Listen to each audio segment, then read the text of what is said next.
best. Hey there, quirky peeps! Today we're going to look at the differences between Snyder's DCEU and the current DC Extended Universe. Zack Snyder's Justice League was well in line with his previous two DCEU films. The continuity made much more sense, and people actually began to understand his grand vision. But all this was derailed by Joss Whedon's Justice League, which was filled with plot holes and continuity errors. Warner Bros. Wanted to follow a different direction than Snyder's vision and the rules he implemented. So as he departed, they changed everything. From little universe rules to major sequel plans, a lot changed in the DCEU. WB is too invested in this newly created universe since Aquaman. That's one of the main reasons why they can't drop that and restore the Snyderverse. Anyway, let's look at all the major changes that now exist in the current DCEU compared to Snyder's DCEU. But before that, it would be nice if you guys would hit the subscribe button and press the bell icon. Okay now, let's get to the list. First up we have Superman's suit. Shazam followed the continuity of Joss Whedon's Justice League, where Superman returned with his trademark blue suit. So we saw a headless blue-suited Superman in Shazam. Now even if Superman will return in Shazam 2, and that's a big if, Supes will continue to have his blue suit. But in Snyder's DCEU, he will operate in his new black suit until the Nightmare Future and Justice League 3.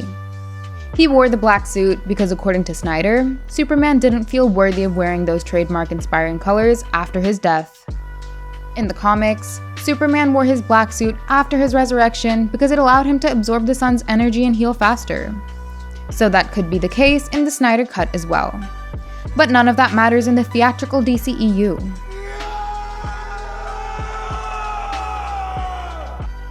Wonder Woman 1984. This film is obviously different from Snyder's DCEU, but it doesn't really follow any continuity at all. Whedon's Justice League stated that Diana shut herself away from the world after losing Steve Trevor. A new toy?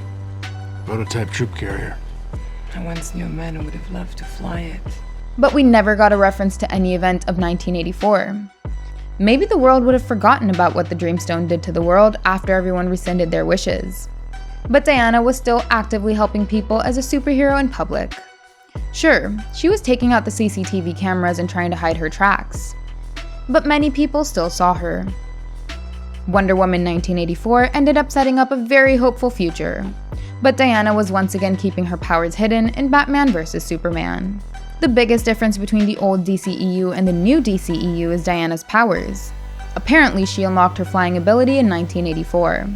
But then, she never flew in Batman vs. Superman, or any of the two Justice Leagues. Literally anything was happening in Wonder Woman 1984, and there was no regard for established continuity. That's why it wasn't loved by most people. The Flash powers. The new suit and the posters of the upcoming Flash movie have confirmed that Barry will emit yellow lightning from now on. In both Whedon and Snyder's Justice Leagues, we saw blue lightning bolts of energy around him. One would have thought that the lightning color would change to yellow in future films as it would be a part of Flash's character development. But the nightmare sequences have shown that Flash's energy was always going to look blue in the DCEU. Director Andy Muschietti is dropping all of that. In the comics, the two lightning colors actually have different meanings with regard to the Speed Force. But a couple of years back, Snyder wrote on Vero that Barry's lightning is supposed to be yellow only. It is just represented with a blue accent in the DCEU. So it will be interesting to see if the upcoming yellow color change will be a part of character development or just a random fix. Barry can't reverse time yet. Zack Snyder's Justice League showed us that Barry could enter the Speed Force and reverse time by running faster than the speed of light.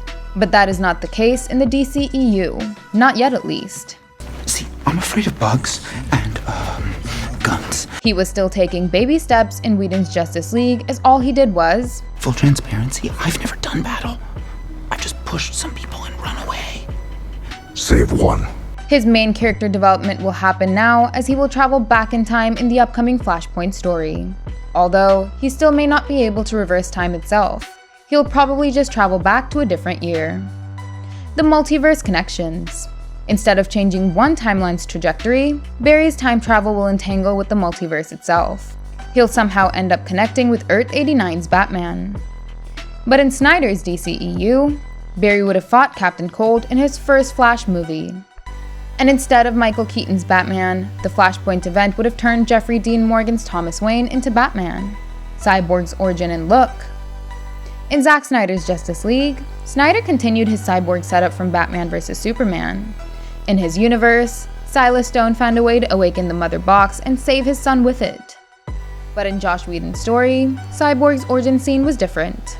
Here, Cyborg was created after Superman's death awakened the Mother Box. Now Victor has made amends with his father and has a different comic-accurate look as shown in the end of Justice League. Although we shouldn't expect him to appear in future films because of Ray Fisher's feud with WB executives. Silas Stone is alive. In the Snyder Cut, Silas Stone's death was important as he gave the League a fighting chance by marking the Mother Box. But as I've just mentioned, Whedon kept him alive in his universe. How Atlanteans speak. In Snyder's universe, the Atlanteans have to create air bubbles to speak like regular humans underwater. Snyder had this logic about how people cannot push the sound of their mouth underwater. So the Atlanteans usually communicate as whales do. But James Wan had to change that element. In his version of Atlantis, the Atlanteans just talk freely. There are no air bubbles. I'm conflicted. You want conflict? Snyder's logic behind air bubbles does make sense, but it would have become impossible for James Wan to make a movie like that. I mean, he couldn't have had people creating air bubbles to talk every now and then. Mira. The Snyder Cut revealed that Mira is one of the highborns of Atlantis, but her parents had died. My parents died in the wars. She took me in. What a saint. And on top of that, she had a British accent for some reason. Your mother left you to save your life. But in James Wan's Aquaman, Mira's father King Nereus was alive and played by Dolph Lundgren, and she had a perfect American accent. She wouldn't be that gullible, would you? Snyder's Atlantis versus Wan's Atlantis. It is very clear that Snyder and James Wan didn't compare notes on their Atlantis backstories. The Snyder Cut implied that Orm was fighting a rebellion that would have overthrown him as the ruler. But in Aquaman, the people of Atlantis actually seemed happy with Orm's rulership. So this backstory was changed. Furthermore, Wan's colorful designs for Atlantis and the clothing that the Atlanteans wore were actually different from Snyder's DCEU. I get that the Atlanteans' mother box was placed somewhere outside Atlantis. That's why the area looked nothing like the colorful underwater kingdom. But it was a complete shift in the wardrobe department as well. So basically, everything in Aquaman was different, and James Wan wanted nothing to do with Snyder and Chris Terrio's background plans. Even if Snyder would have released his version of Justice League in 2017, he probably would have had to keep a bit of his Atlantis stuff out. Harley and Joker's relationship. Don't hurt me. I'll be your friend. Birds of Prey showed us how Harley Quinn had totally moved on from the Joker. She had become her own person who wasn't dependent on Mr. J. But the Snyder Cut showed us that in one of the future timelines, Harley asked Batman to kill the Joker while she was dying. She begged me with her last breath.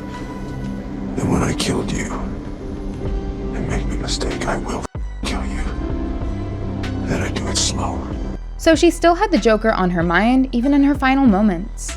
It's clear that in Snyder's DCEU, Joker and Harley wouldn't have separated as casually as Birds of Prey implied. No Lanterns will arrive. Snyder showed us that Kilowog would have fought with the Justice League in future films, and he would have been joined by Jon Stewart's Green Lantern. Wayne T. Carr was supposed to play the part, and he would have starred in his own Green Lantern Corps movie after that, but his appearance was replaced with Martian Manhunter. And now the Green Lantern Corps movie is going to take place in a different universe as it will connect with HBO Max's Green Lantern series. As for the current DCEU, no Green Lantern would practically show up. The Atom probably won't exist. Snyder Cut had set up Ryan Choi to become the Atom in the future, but Ryan Choi had no role to play in the Whedon Cut, so he probably doesn't exist in the current DCEU at all. No incoming attack from Darkseid. First of all, Steppenwolf is different in the two universes. The Snyder Cut made it clear that Darkseid and his armada will attack in the future, and there will be a Nightmare Future event where Earth falls under Darkseid's control. But in the current DCEU, there is no incoming attack from Darkseid. The Justice League has probably disbanded, and we won't even see a Nightmare Future. Batman, Superman, and Cyborg will probably be written out of the universe with the upcoming movies. Probable Change, the JSA. After Wonder Woman 1984, we've had a hard time believing that nobody noticed when Wonder Woman was actively helping people for decades. But Black Adam will show us how a version of the Justice Society of America also existed in the past. So are we supposed to believe that people didn't know about them too? I mean, everyone was so surprised when Superman showed himself to the whole world. It's clear that the past version of the JSA was probably not a part of Snyder's universe at all. These are all the ways the current DCEU differs from Snyder's. Restoring the Snyderverse would create confusion amongst the viewers who aren't aware of these differences. So that's another reason why it won't happen. Hit the like button if you enjoyed the video, and go check out some more fun videos on our channel. Thank you, and I'll see you in the next one. Bye!